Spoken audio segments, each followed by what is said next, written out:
announcement came out yesterday that there will be a regional hydrogen hub created around Edmonton.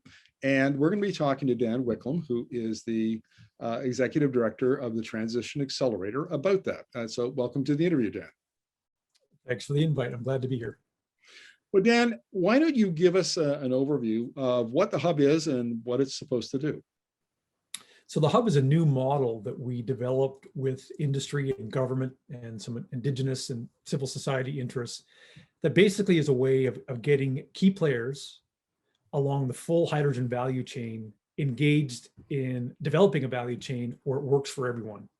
Often if we're trying to develop a new economy, individual companies or small groups of companies will be early movers, and they will very much influence and dictate how that hydrogen or how a value chain evolves.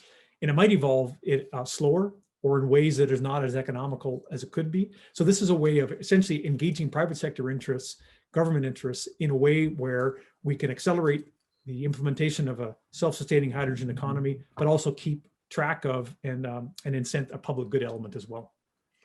So let's talk about one element, and that is policy. I mean, I interview experts from around the world, and policy and regulations, the regulatory regime comes up over and over again as absolutely critical to the emergence of these new industries. And so what, from the policy point of view, are we looking at here?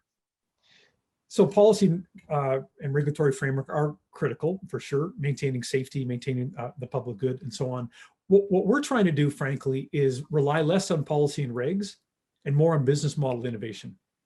And I'll give you an example. I mean, there's been this potential for a hydrogen economy for many, many years, but we haven't really realized the potential. And we're adamant that after our analysis, it's because what we tried to do around the globe is de-risk the hydrogen supply. So we'd have public money putting into, for example, a hydrogen fueling station for hydrogen vehicles. And the theory was, if you had a hydrogen fueling station in place, people would line up and they would buy these vehicles. And it hasn't worked at all. So we flipped it around based on some early analysis done by our energy system architect, David Lazell at the University of Calgary.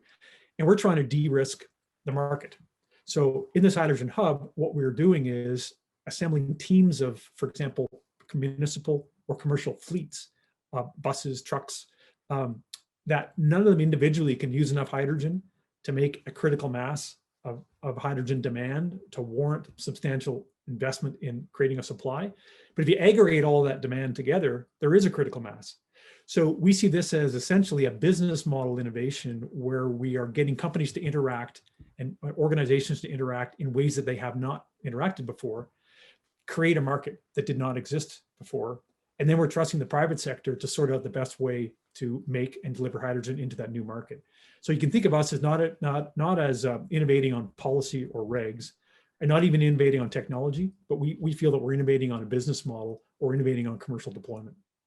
That's very interesting. And I would imagine now we've got a provincial government that has a hydrogen strategy. We have a federal government with a hydrogen strategy. We have the federal government putting a lot of money into things like hydrogen. So I assume that there'll be some federal funding to de-risk the development of this, business model innovations. So the hydrogen hub that we announced yesterday in the Edmonton region is formally funded by 3 levels of government. So about half of the funding was given by the government of Canada, and about a quarter by the province, and a quarter by the collection of the 5 municipalities that make up the Edmonton region. But we also have indigenous interests sitting right at the table.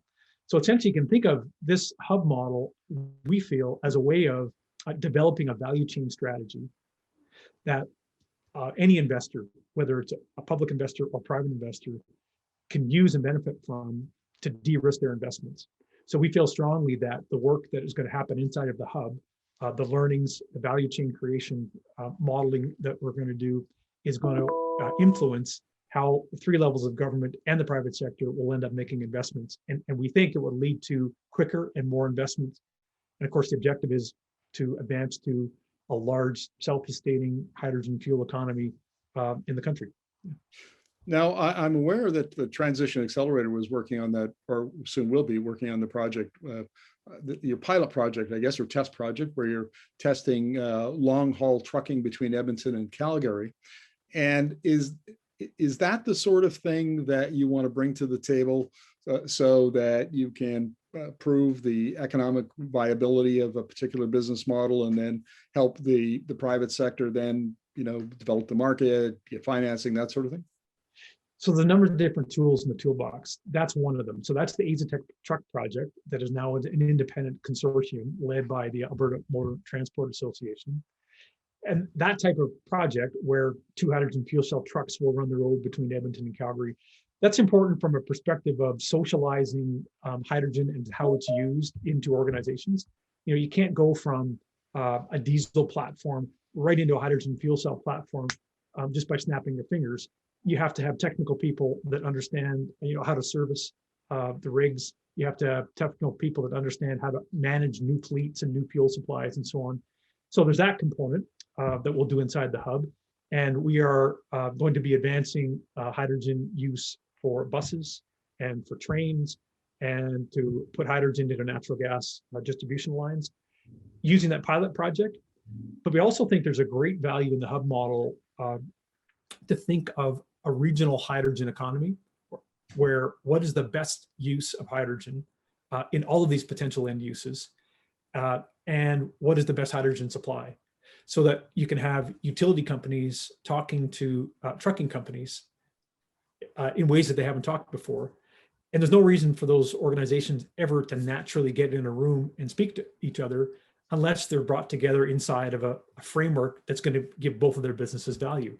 And in this case, it's the value they could get from finding a way to make hydrogen economical in their businesses, so they can reap the economic benefits, and then all of us can reap the environmental benefits in terms of GHG reductions.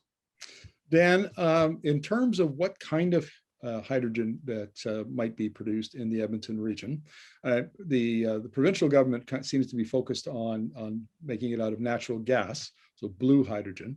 Is that going to be the focus, or will you also include green hydrogen made with electricity and electrolyzers? So the Transition Accelerators is a national organization, and we're colorblind when it comes to hydrogen production technologies. So green hydrogen, of course, is when you take water and you split it apart using an electrical current. And if that current comes from a clean grid, you've got low carbon hydrogen. Blue hydrogen, people talk about upgrading a fossil fuel, and as long as the resultant carbon dioxide is captured and stored, you also have low carbon hydrogen. So when we're doing our work across the country, we take a look at the local strategic conditions and say, what's the best solution for this area? So in Quebec and Ontario and some places of BC, it just makes more sense to make green hydrogen because you have low cost, off-peak, low carbon electricity. But the reason we started working with interests in the Edmonton region, and why organizations like the Alberta Industrial Heartland Association and Edmonton Global and the municipalities and the federal government and the provincial government have all banded together inside this new model, is because we can make about the cheapest low carbon hydrogen in the world in the Edmonton region. There's already a huge hydrogen economy there. It just happens to be an industrial feedstock economy where they use hydrogen for cracking bitumen or making fertilizer. We want to, of course, advance a hydrogen as fuel economy.